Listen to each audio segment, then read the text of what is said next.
teknolojia inavuruga ile harmoni katika familia zetu, inatosha ekilibre katika familia zetu. Mama hana tena kitu cha kumfundisha fie wake, kwa sababu kila kitu wamejifunza kumtandao. Informer, inspirer, impacter. Voici MAM Média. MAM Média, la voix qui informe le monde. Alléluia. Na basi mwalimu, karibu.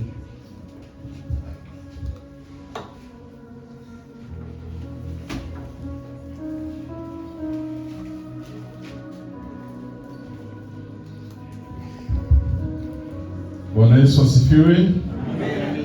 Bwana Yesu asifiwe. Amen. Tunakuwa na furaha kusimama tena mbele yenu. Ni wakati mwingine ambapo tutachangia neno la Mungu. Na kichwa cha fundisho la leo ni faida na madhara za teknolojia siku hizi za mwisho. Faida na madhara za teknolojia katika siku hizi za mwisho. Na sijui nikisema teknolojia inaeleweka vizuri. Ninaanza kusikia kule teknolojia. Teknolojia inakuwa na faida zake, lakini pia inakuwa na madhara. Inakuwa na vitu vizuri na tena inakuwa na vitu vibaya. Inakuwa na vitu vizuri na inakuwa na vitu vibaya. Inakuwa na faida na inakuwa na madhara. Unaweza kujiuliza ni namna gani kitu ambacho kinakuwa na faida tena kikuwe na madhara? Ni namna gani kitu ambacho kinakuwa na faida kinaweza tena kuwa na madhara? Wapenda nao wanasema, aseme chaque rose a des épines. Hakuna maua ambayo inaweza kuwa ya kupendeza bila kukua na miiba. Kila kitu ambacho unawaza ni kizuri, na hata sukari ambayo ukiitia mkinywa unasikia ni tamu, lakini ikikuwa mingi vinakuwa nini? Inakuwa ni ugonjwa wa kisukari. Na hata chumvi, ukipiga mboga yenye haina chumvi, hata kama ilikuwa ni repas prefere yako, hauwezi kuikula kwa sababu haina ladha. Lakini pia chumvi ikikuwa mingi inakuwa ni magonjwa ya pressure. Kila kitu ambacho tunaweza kusifia ya kuwa ni kizuri, ujue ya kuwa kama hauangalie vizuri kinaweza kuwa na madhara ambayo itakuathiri. Na teknolojia ilitabiriwa katika kitabu cha Danieli sura ya 12. Wakati Danieli anamaliza kuandika unabii, Mwenyezi Mungu akamwambia, kitabu hiki ukifunge, ukitie muhuri mpaka siku zile za mwisho, kwa sababu katika siku zile maarifa ya watu yataongezeka. Danieli 12 mstari wa 4. Maarifa yataongezeka. Najua unaona kila kitu kinaendelea. Kitu ambayo ilikuwa ni connaissance ya miaka 10, miaka 12 ambayo ilipita, kwa leo ukiileta kabisa ni ushamba. Kila siku vitu vinaendelea. Na ile tunaita ni teknolojia. Tunakuwa na simu za mkononi, tunakuwa na radio, tunakuwa na television, tunakuwa na internet.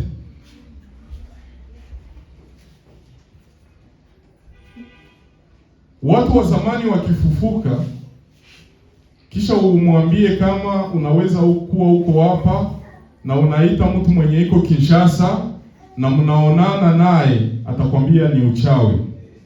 haiwezekani, kwa sababu walizoea. Kama mtu iko Kinshasa, unatafuta kuwasiliana naye, unafanya nini? Unaandika barua. Tuone wangapi waliandika barua hapa, wanaweza kunyosha mkono. Barua. Kuko kizazi ambacho hakikukumala na ma SMS, hakikukumala na ma appel video za WhatsApp, hakikukumala na ma audio. Mtu anasema unasikia sauti. Wao walikomala katika kuandika barua. Lakini leo teknolojia imekuja, simu za mkononi zimekuja, na simu za mkononi, wakisema simu za mkononi ni ile ya kidogo, lakini kunakuwa na hizi wanaziita simu janja. Ni kusema ni simu yenye iko na ujanja. Haiwezekani uite mtu na uko namuona. Ni ujanja wa teknolojia. Lakini je, niwaulize, ni vitu vibaya au ni vitu vizuri? Ni vitu vibaya au ni vitu vizuri? Teknolojia kwa njia hii ina résoudre ma urgence. Haleluya. Kunakuwa na ujumbe, na ni baraza ya dharura. Watu unawahitaji. Ni nani ambaye utamtuma kupeleka barua? Lakini simple SMS, appel au tangazo kwa radio Maendeleo, kwa radio Tumaini Kuu, na habari inafika. Ni vitu vizuri. Internet inakuwa na kila kitu ambacho unakihitaji. Lakini pia kunakuwa na kitu ambacho wanaita intelligence artificielle. Ile sasa ndio ilikuwa ya kumaliza. Inakuambia kila kitu. Inaweza hata kukuandikia kitabu. Haleluya.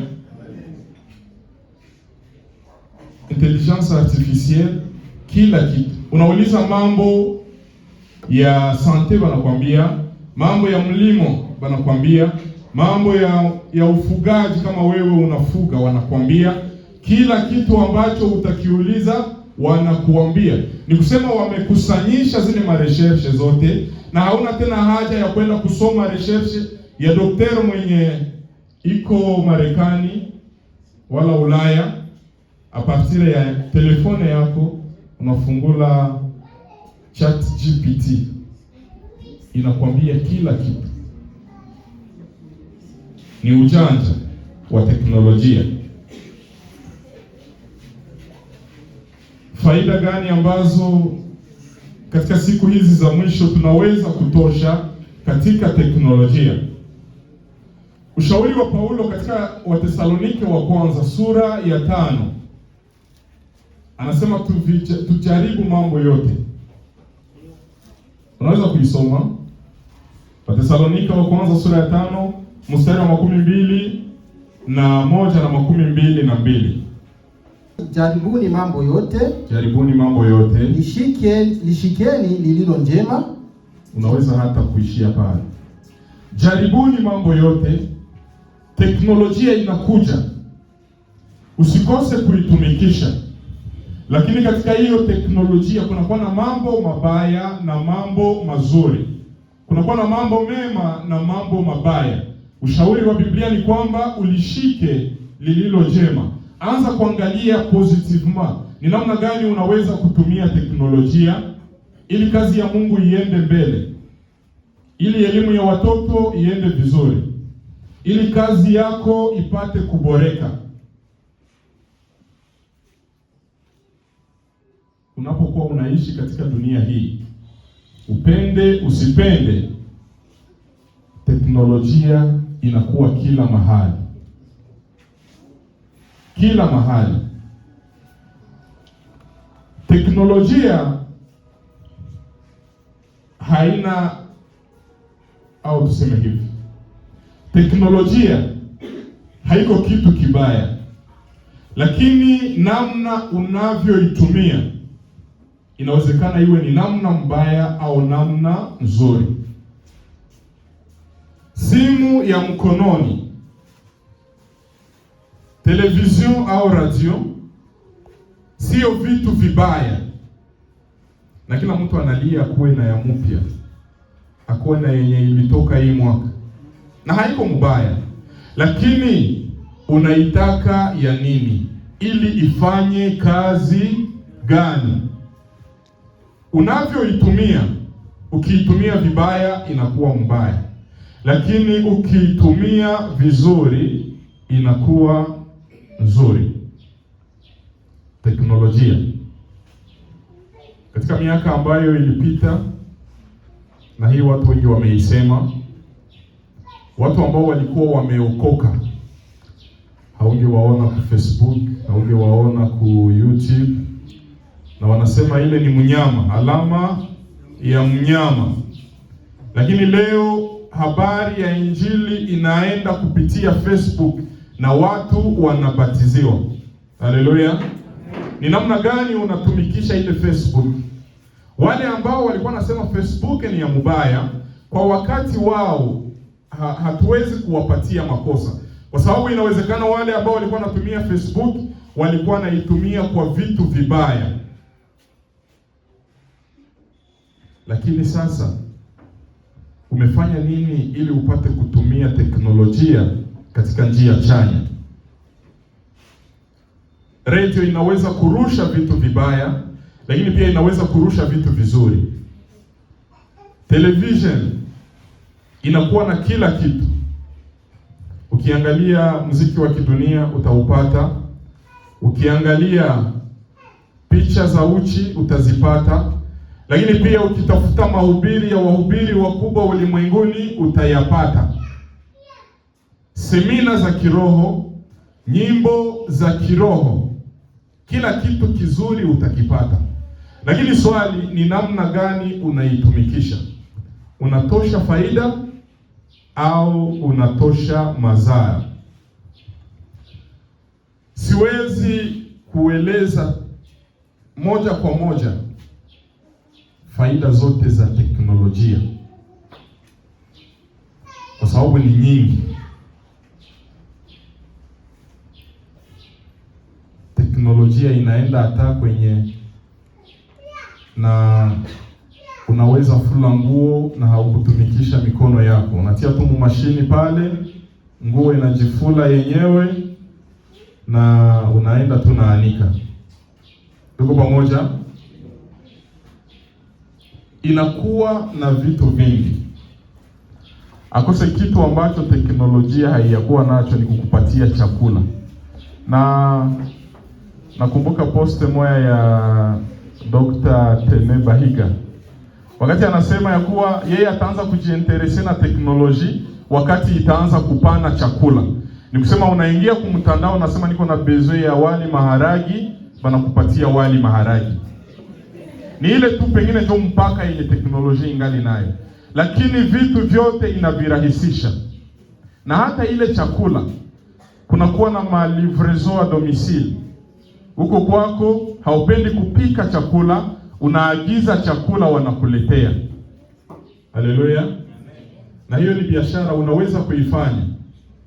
Kama unajua kupika vizuri, fungula grupe ya WhatsApp, tafuta manimero ya batu. Unaangalia hawa waselibateri, unaambia Marcele, leo usipige, tayarisha 5000 francs kuletee chakula. Atauza. Hakuna kitu yenye nashinda waselibateri sawa kupiga. Na teknolojia inairahisisha pia kwa kufanya zile malivrezo.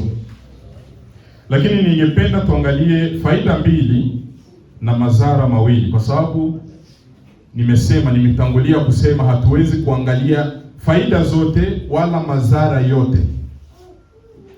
Faida ya kwanza, na hii nimeileta kwetu kunivyo ya kanisa, kwa sababu hapa tuko mkanisa, hatuko mkonference, hatuko mkutano ya biashara, hapana. Kama kanisa, teknolojia inarahisisha utume. Haleluya. Inarahisisha utume. kupitia radio, kupitia television, kupitia simu ya mkononi, unaweza kufanya kazi ya injili bila gharama. Na hata kama ungesema ni gharama, ni megato ya kidogo nishiga na unafanya kazi. Ni kusema mahali ambapo ungeita watu 10, watu 100, unaweza kuwakusanyisha katika grupe ya WhatsApp na unapartage neno la Mungu, mnaomba pamoja na kazi ya Mungu inasonga mbele. Mahali ambapo ungeenda kumuombea mtu ambaye anakuwa kuma kilomita, unaweza kumpigia simu, unamfanyizia maombi na Mungu anasikia.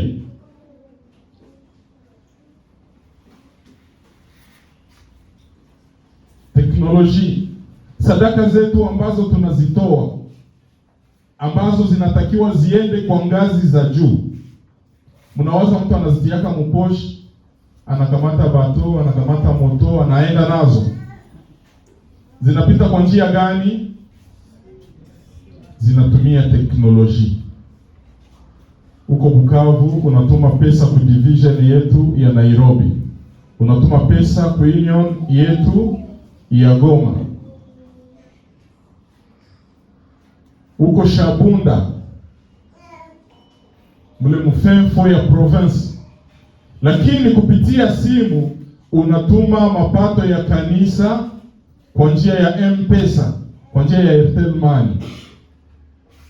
Inarahisisha, inafasilite. Ni nani ambaye hangetamani kutumikisha teknolojia kwa njia hii? Unajisikia namna gani mtu iko Lubumbashi anakwambia anatafuta kukutumia 10,000 francs, anatafuta kukutumia $10, na msekonde mo unaona message ya Airtel Money inafika na unaenda kuzitoa.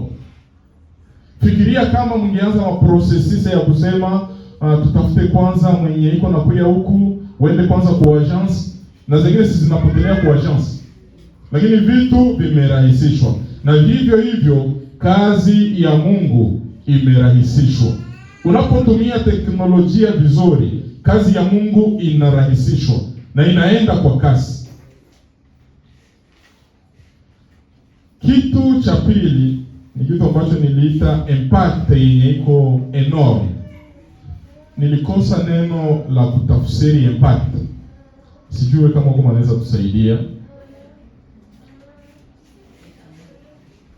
Una impacte. Kuimpacte tunaweza kusema ni kufikia, ni uwezo wa kufikia watu wengi. Kitu ambacho kingeishia Nguba kupitia teknolojia kinaenda Mkongo mzima, kinaenda Mwafrika mzima, kinaenda mdunia mzima. Mwaka ambao ulipita, wakati tulikuwa na mahubiri ya Hope for Africa ambayo ilituma tunauza hii television, tunakumbuka? Niwaulize, aliyekuwa na hubiri alikuwa ni nani? Alikuwa ni Mark Finlay. Alikuwa katika kanisa huko Nairobi, kanisa la New Life, na kutokea katika kanisa la Nairobi alihubiri katika nchi 11 za Afrika kupitia teknolojia. Na kwa muda wa majuma mawili, karibuni watu, sitaweza kusoma kwa Kiswahili, 194,000 personnes walibatiziwa. Haleluya. Siyasema 194 personnes, na siyasema 5,000 personnes. Tuko pamoja? Siyasema 50,000 personnes, lakini 194,000 personnes wanabatiziwa. Na mtu ambaye iko Nairobi, lakini mtu anabatiziwa Bukavu, mtu anabatiziwa Mwenga, mtu anabatiziwa Rwanda, mtu anabatiziwa Bujumbura kwa njia ya teknolojia. Teknolojia ni kitu kibaya. Fikiria kama Mark Finlay angesema kwa sababu ninalenga nchi 11 za Afrika, basi nitakamata nchi moja, mfano Kongo, na hakuna teknolojia jua réussir kuatendre makwe zote za Kongo, il faut au moins aingie mu 25 province, na anaweza kufika mu province mfano ya Sud Kivu, anasema kituo kitakuwa Bukavu, lakini mtu wa Shabunda esi atafika? Mtu mwenye iko Fizi mwa ile milima ya Itombwe esi atafika? Ni kusema teknolojia inarahisisha vitu na inafikia watu wengi, inasaidia ujumbe kufikia watu wengi kwa wakati unaofaa. Tunapokuwa tunatoa juu ya radio yetu ya Tumaini Kuu, ni kwa sababu radio inaingia katika milima ambako shia hatuwezi kufika. Watu wengine wamebatiziwa kupitia radio, na pengine haungewezaka kumuona na kuanza kumhubiri. Ina impacte.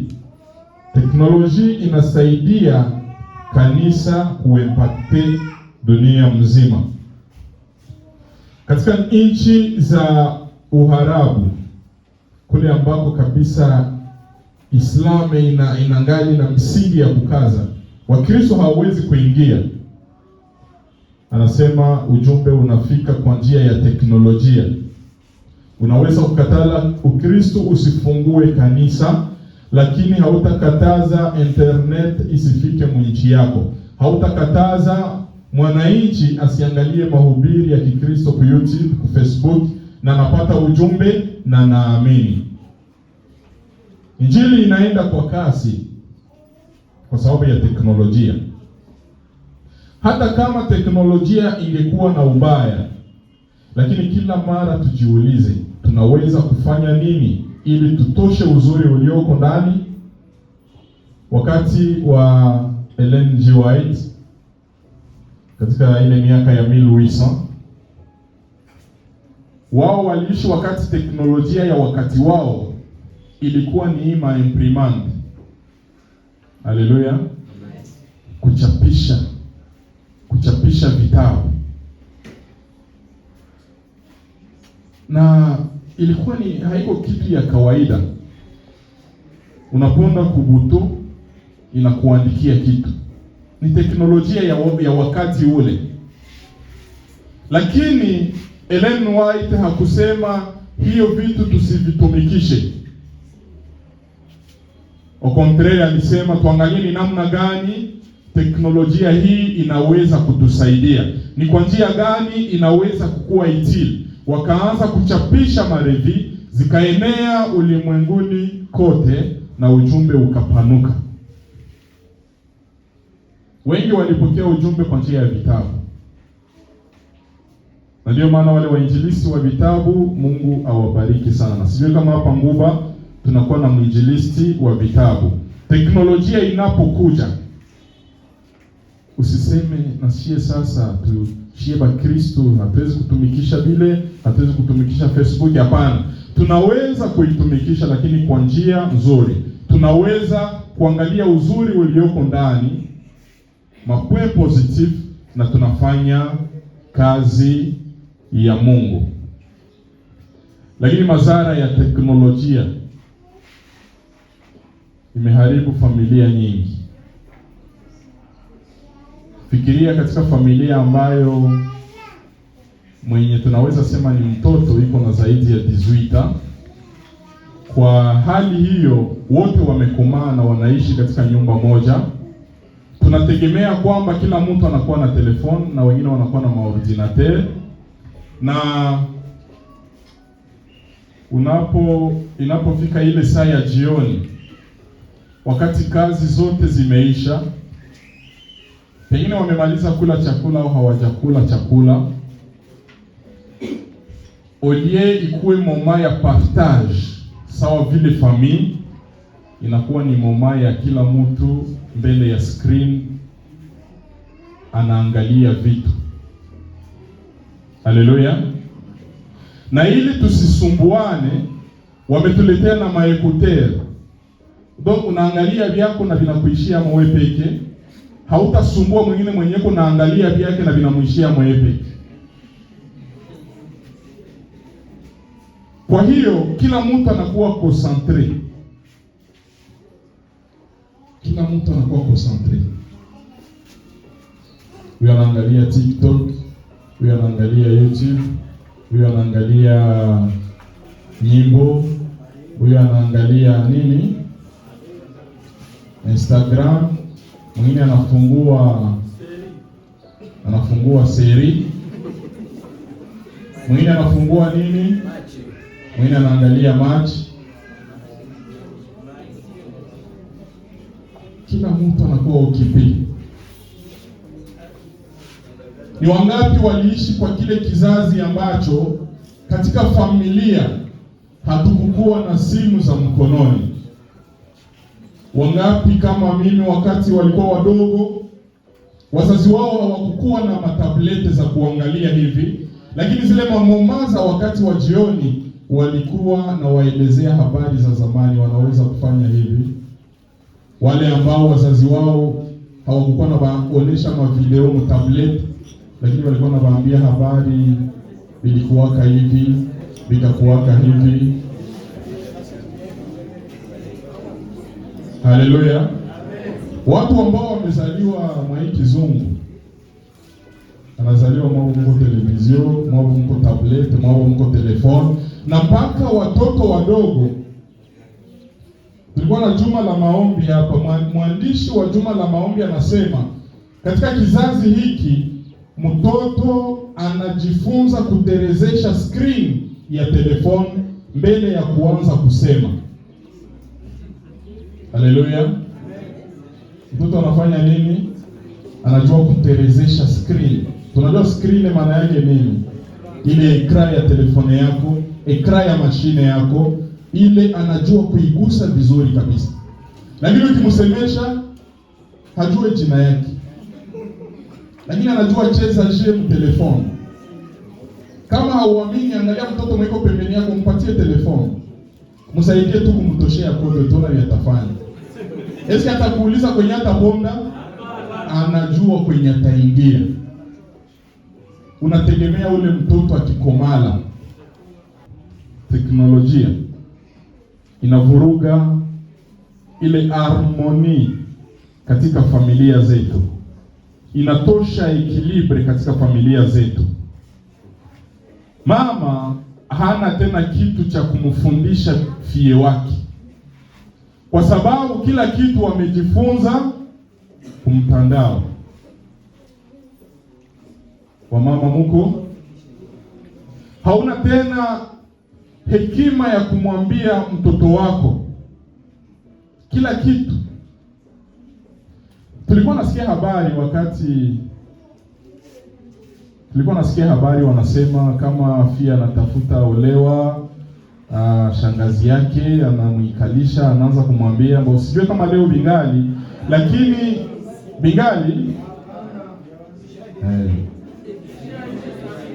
kulisha kwa wale washanga ya TikTok, anakuambia kila kitu, na wala mtoto tena hana bezwe ya mashauri ya mzazi wake. Mungu atuhurumie sana. Familia zinaharibika, na hata wazazi hawana muda ya kuangalia watoto wao, na wengine kwa sababu wanakuwa na mali wanaleta watu wa kuwasaidia kulea watoto, kwa sababu wao wanashughulika na vitu vya kidijitali. Baba anatoka kukazi, lakini anakwambia nilisema kidijitali, nayo inaeleweka digitali. Baba anafika kunyumba, lakini kule kukazi kuko mail zenye ilfo anaresponde yako. Haleluya. Anaanza kutuma mail. Mama nayo huku anahangaika kuposte vitu ambavyo ataviuzisha kesho. Haleluya. Kwa hiyo mtoto anakuwa sasa na mtu wa kumnawisha, mtu wa kumvalisha pijama, mtu wa kumkunyisha bui, mtu wa kufanya. Sipendi kuwauliza wazazi ambao wako hapa wanaweza kuwa na siku ngapi hawakukulisha watoto yao, lakini kwa mtu mwenye yuko na mkulisha. Sipendi niwaulize. Sipendi niulize wazazi wenye wako hapa, kumepita siku ngapi au miezi ngapi hauyafulia mtoto. Sipendi nikuulize, kumepita siku ngapi hauangalie makae zake za masomo kama anaandikaka wala haandikaki. Mchana uko ukipe na kazi, jioni uko ukipe na telefoni. Sipendi ni waulize wangapi walilunguza chakula kwa sababu ya simu ya mkononi. Haleluya. Sipendi ni waulize, lakini inakuwa na madhara yake. Nimewauliza, sikuwauliza. Madhara mengine ni kitu ambacho wanaita urahibu. Nikisema urahibu inaeleweka? Urahibu ni kitu wanaita addiction. Na addiction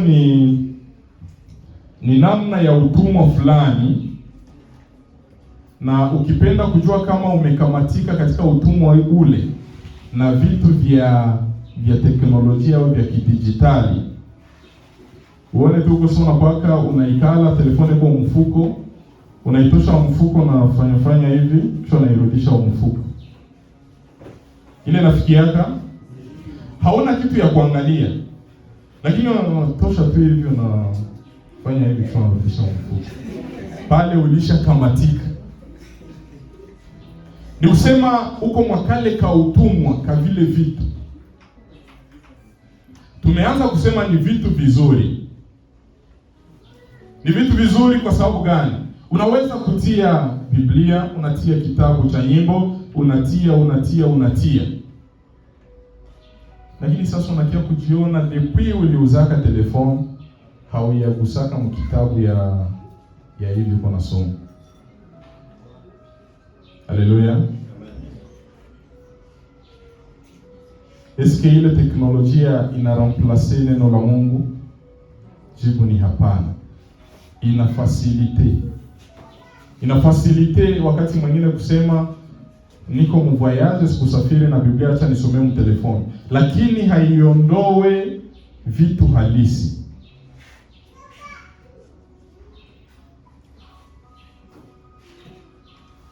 Teknolojia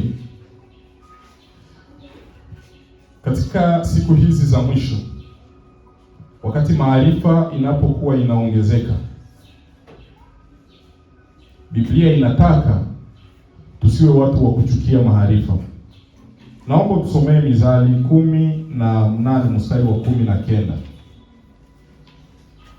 Kama hujafika nisome mwenyewe. Mithali 18 mstari wa 15 inasema hivi: moyo wa mwenye akili unapata maarifa, na sikio la mwenye hekima linatafuta maarifa. Amen.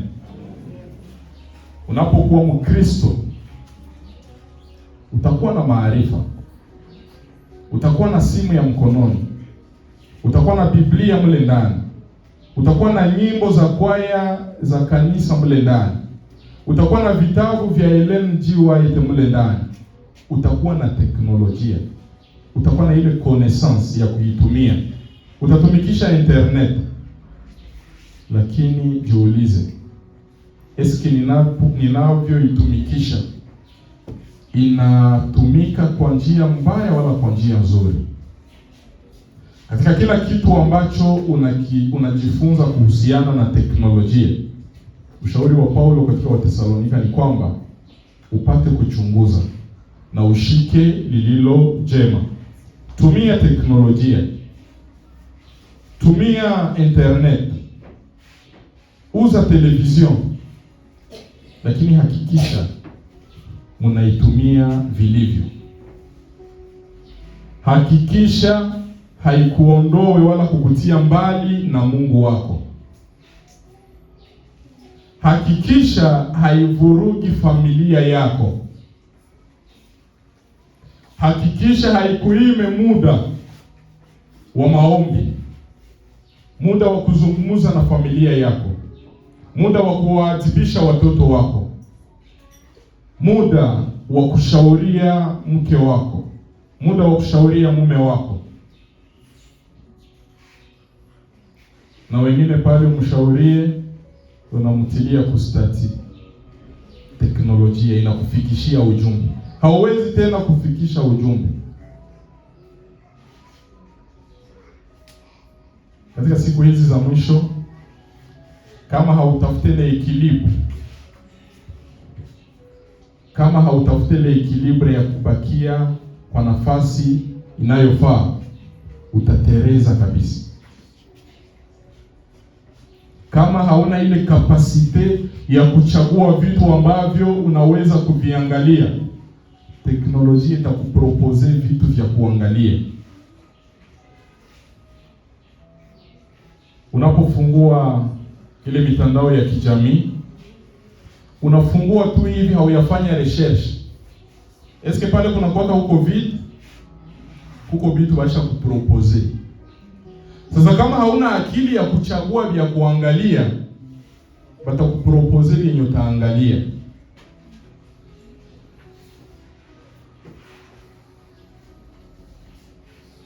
Unapofungua radio, inaweza kuwakia kwa n'importe quelle fréquence, lakini inaomba mtu ambaye iko bien tae kiroho, ambaye atasema hii muziki sitaisikia, acha nitafute muziki mwingine. Haleluya. Na vijana, Mungu awasaidie. Kama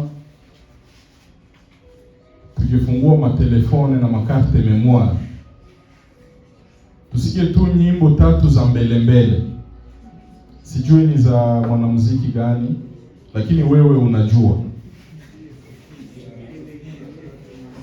Unapofanya huku kanisani unaimba nyimbo za Kristo, kunyumba vyenye vinakuburudishaka ni nyimbo za msanii fulani wa kidunia, ujue ya kuwa unaenda kunjia ya kuanguka. Olia ile telefone yako ikuedifie, ikusaidie kiroho, inaendelea kukupoteza kiroho. Vile vitu ambavyo wanakuimbia na unafurahi, unasikia mwili unachangamka, ni poison yenye uko naingiza mwili yako. Vitu ambavyo tunavisikia na kuviangalia ni chakula cha kiroho, cha akili, samahani. Vitu ambavyo tunaviangalia na kuvisikia ni chakula cha akili. Akili haikulaki ugali na sambaza. Unapokula ile chakula unakula kwa ajili ya mwili. Lakini chakula ya akili ni vile vitu ambavyo unasikia, ni vile vitu ambavyo unaangalia, ni vile vitu ambavyo wanakuelezea. Ukiamua kuilisha akili yako nyimbo za kidunia, vyenye vinajaza akili yako ndio vyenye vitajaza roho yako, na wakati siku zitaendelea ndio vyenye vitaanza kusemeka mkinywa yako. Haleluya. Vile vyenye uko naangalia usiku. Na ushauri wangu kwa wazazi, haiko mzuri sana kuachia mtoto yepeke mwake shamba. Ni kizungu, lakini inarisikia kukuwa kizunguzungu. Kunakuwa na watoto ambao wanaanza kuvuta bangi na wazazi hawajui, kwa sababu ni kizungu, iko mshambre yake, hakuna mwenye anaweza fika mule. Wengine wanaangalia picha za ngono. Haleluya. Na wazazi hawajui. Vile vitu ambavyo wanaviangalia unalisha ubongo, ni chakula ambacho unapatia ubongo, kinatoka muubongo kinashuka mumoyo wako, na nyuma ya wakati unaanza hata na kukisema bila haya. Tumia teknolojia vizuri, vyombo vya teknolojia, vyombo vya kidijitali uvitumie mzuri. Vitumie kwa kusaidia injili iende mbele. Vitumie kwa kuinua kiroho chako, lakini usiviache viongoze maisha yako. Kwa kumaliza, tuseme hivi: teknolojia ni mtumwa au mtumishi na wala haiko mkuu. Haleluya, amen. Teknolojia na vyombo vya teknolojia ni serviteur, lakini haiko boss. Entre boss na serviteur, nani mwenye anapangia mwenzake? Wewe ndiye unayeongoza vile vyombo. Unaamua vikusaidie kufanya nini. Wewe ndiye unaamua telefone yako ikusaidie kufanya nini. Na haiko telefoni nyo nasema leo ndafanya hiki na hiki. Wewe ndio unainstale ma application telefone, wewe ndio unazidesinstale. Wewe ndio unaingia kwa edition nasema mnitumie hii na hii na hii. Wewe ndio unaingia kwa mitandao una telecharge hii na hii na hii. Sasa teknolojia kwa watu wa moja imekuwa sasa vile njoo boss inawaongoza. Wanaenda na zile tendance. Inaenda huku, wanaenda huku. Inarudia hivi, wanarudia hivi. Katika siku hizi za mwisho, wakati maarifa inaongezeka, kanisa linakuwa na lazima ya watu ambao watasimama, wanakuwa na misimamo mikali, wanaambia vyombo vya teknolojia, ni sisi ndiyo tunaowatumikisha. Unaambia telefone yako, leo utanisaidia kupartager ma verset biblique mu ma groupe WhatsApp. Est-ce que le telefone itakatala? Unaamua uifanye nini? Na hapa ni swala la maamuzi. Teknolojia haiko mubaya. Wewe amua utaitumikisha munjia mbaya wala munjia nzuri. Mungu atubariki. Mungu abariki neno lake katika jina la Yesu. Amen. Amen.